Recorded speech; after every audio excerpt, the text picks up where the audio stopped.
Today, we stand at a threshold where there is remarkably a near unanimous political consensus, the representation of half of our population in the hallowed halls of our parliament. And for decades, the Women's Reservation Bill has been long promised, frequently discussed, perpetually delayed, like waiting for Godot of our political system.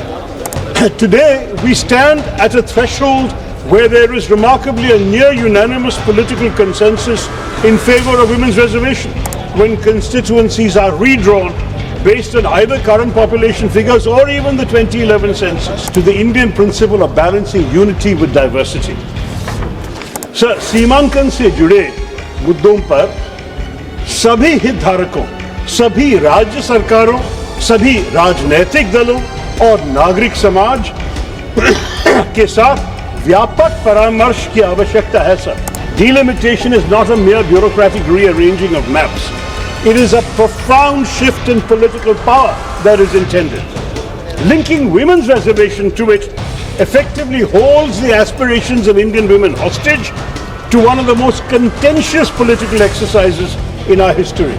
And those states, mainly in the north, who have not. Yet in future delimitations, states that have failed to curb population growth, and unfortunately we all know what damage that did to the country. Dr. Shashi Tharoor. Thank you very much, Mr. Speaker. I must say that we all strongly endorse the very impressive presentation by the Speaker before me, sir, because this is a matter that touches the very soul of our democracy. Every major party in this House recognizes that the time for tokenism is over and the era of equal partnership must begin. And yet I'm finding myself deeply perturbed by the legislative exercise before us. The Prime Minister says the government has brought Nari Shakti, a gift of justice, but he has wrapped it in barbed wire, tethering the implementation of women's reservation to the expansion of Parliament, to numbers from the 2011 census, and an exercise of delimitation. Why, Mr. Speaker, why must we entangle a moral imperative with a demographic minefield? Women's reservation is ready for harvest. खेत की फसल काटने के लिए तैयार है दोस्तों. It can and should be implemented immediately based on our existing parliamentary strength.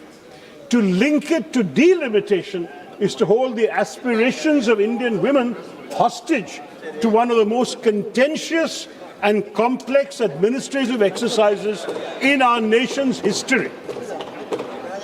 Sir, delimitation is not a mere bureaucratic rearranging of maps. It is a profound shift in political power that is intended. Linking women's reservation to it effectively holds the aspirations of Indian women hostage to one of the most contentious political exercises in our history. Such an exercise, sir, carries risks that could strain the very fabric of our federalism, as you heard from the previous speaker. Any delimitation exercise is fraught with complications that could tear at the very fabric of our federalism. We must be candid about what is at stake when constituencies are redrawn based on either current population figures or even the 2011 census. Let's face it, sir, delimitation requires serious discussion. We face a profound demographic divergence. There are at least three major fault lines in our country, sir. First, the balance between small states and big states.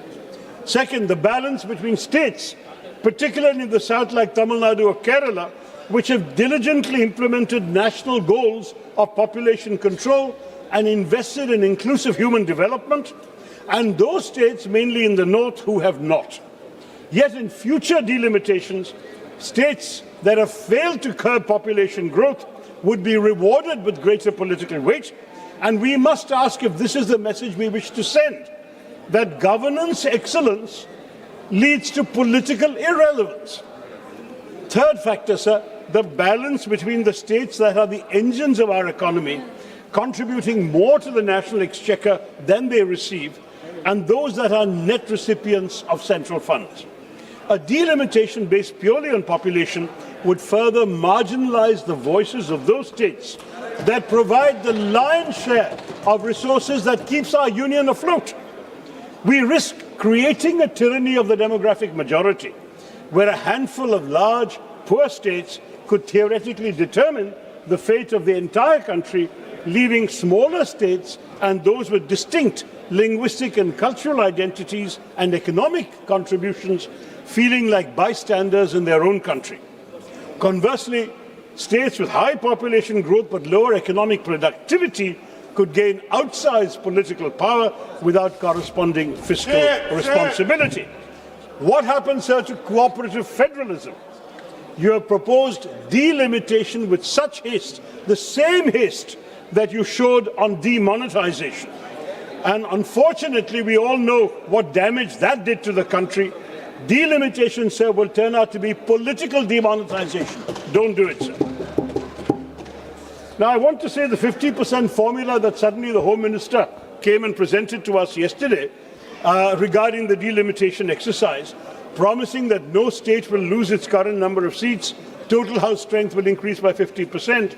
This remains a precarious political assurance and not a legislative certainty, because the pledge is fundamentally contradicted by the existing text of the legislation itself, which gives total freedom to the Delimitation Commission appointed by the government, whose decisions cannot be challenged in a court of law. Since this formula, what Shri Amit Shah said, is not codified as an immutable constitutional or legislative safeguard, it could be easily discarded or altered by a simple parliamentary majority, offering no guarantee that it will survive beyond the very short term. Furthermore, expanding the Lok Sabha to an 850-member House would create the legislature that is by far the largest in any democracy in the world, resulting in a body that will be unwieldy and unworkable. This is especially true, sir, in an era where the government has been systematically reducing the duration of parliament sittings. Whereas the first and second Lok Sabhas met for an average of 125 days a year, the 16th and 17th Lok Sabhas saw that figure plummet to just below 60 days, sir. In such a constrained schedule, what will your job be, sir? An 850-member chamber would require at least a doubling of the time currently allotted to question hour, 0 hour for a majority of MPs. मेरे कार्यकाल में होगा तो सबको मौका दे दूंगा. Sir, for a majority. देर रात कल भी इसी महिला संशोधन बिल पर रात को 1:25 तक सभी महिला सदस्यों को मौका दिया, सबको. देखिए, लेकिन ये भी आपके बारे में भी चिंता है, सर. और for a majority of MPs to have any chance of meaningful participation, you'll have to double the time allotted to question hour and 0 hour, failing which a majority of representatives would be effectively silenced, sir. How will you manage to give 850 MPs a chance to speak? As it is with 543, many of us don't get questions. देखो, you are saying no whenever we ask for the floor. Shashi Tharoor जी, मैं रोकना नहीं चाहता, लेकिन इस सदन में कोई माननीय सदस्य नहीं बोल सकता कि मैं किसी को बोलने का मौका नहीं देता, चाहे शून्यकाल हो चाहे विधेयक हो. जितनी देर बोलने देना चाहता सबको बोलने देता. और अंतिम रात को अंतिम रूप से मैं लास्ट में रहता हूँ कि कोई बाकी रह गया हो तो भी और बुला देता हूँ. 850 होते हैं, 850 होते हैं. आपका हाल क्या होगा मुझे पता नहीं. Anyway, another concern, sir. नहीं, राजा जी फर्स्ट टाइमर को विशेष रूप से बोलने का मौका देता हूं. कोई फर्स्ट टाइमर ऐसा नहीं बोल सकता कि मुझे बोलने का मौका नहीं. Sir, let me continue, sir. Another concern is while the size of the Lok Sabha is being expanded in the government's proposal, Prakash ji देते हैं ना मौका. there is no corresponding proposal to increase the strength of the Rajya Sabha. Raises a serious structural concern, sir. This alters the relative balance between the two houses. In the event of a joint sitting, the significantly larger Lok Sabha would dominate the voting process, and the imbalance would also extend to the elections of President and Vice President, where each MP casts an equal vote. So we are amplifying our own House and our own weight without, unfortunately, giving any heed to our colleagues in the upper House. And you can imagine, if the upper House is the chamber of states, then you can understand the concern of states that their weightage is not being respected, sir. Now, These are all problems, Mr. Speaker, that cannot be solved by a simple calculator. They require a great compromise. A historic settlement is needed in our country that ensures that no region feels diminished. And sir, even though one of the BJP speakers had criticized me for making some suggestions from international examples, let me say there is no harm in looking to international examples where diverse unions have grappled with this exact tension. In 1787, the American framers, for example, faced a deadlock between large and small states. And so they led to what was called the Connecticut Compromise, where their solution was a bicameral legislature, a House of Representatives based on population, and a Senate where every state, regardless of size, has exactly 2 seats. So you may be a tiny state like Goa or Sikkim, and you might be a gigantic state like UP, you'd have the same number of seats in the upper house. That's one idea. I'm not saying we should adopt it, but we should discuss it. Another idea, say the European Parliament. They use a system of principle of digressive proportionality, where larger seats do have more seats than smaller ones. So larger states will have more MPs, but smaller states are given more seats than a strict population ratio would justify. So it is true that in Europe, in the European Parliament, a Maltese MP will represent only 80,000 people. A German MP will represent 8 lakh people. But it doesn't matter, they stay united. So we need to consider these options. We are a union of states, sir. And the whole idea is we want to create a formula in a serious delimitation discussion where the smallest members of our country and our polity still have a voice loud enough to be heard. These models teach us that in a complex union, the principle of one person, one vote, one value, which has been cited by the ruling party, must be balanced with the principle of one state, one equal partner, one value in a country like ours.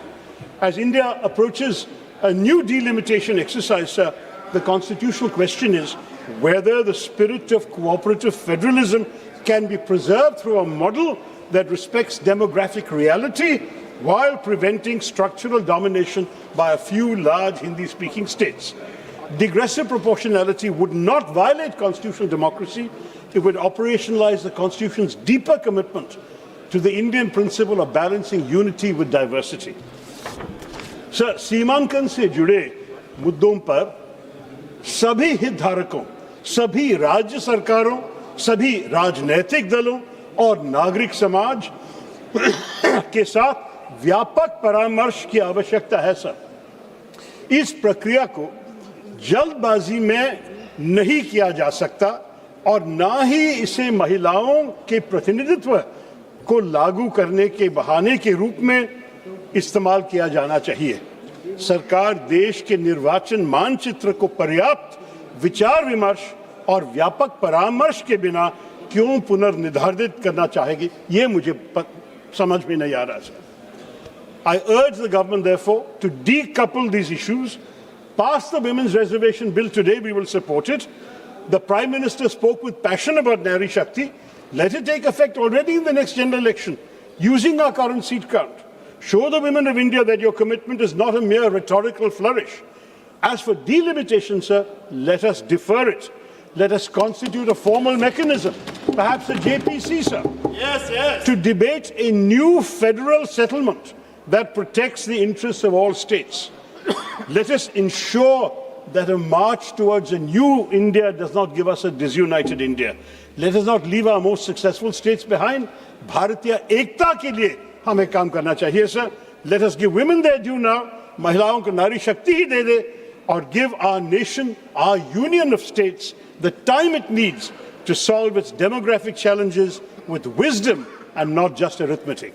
बस मैं यही कहना चाहता था संक्षिप्त में sir.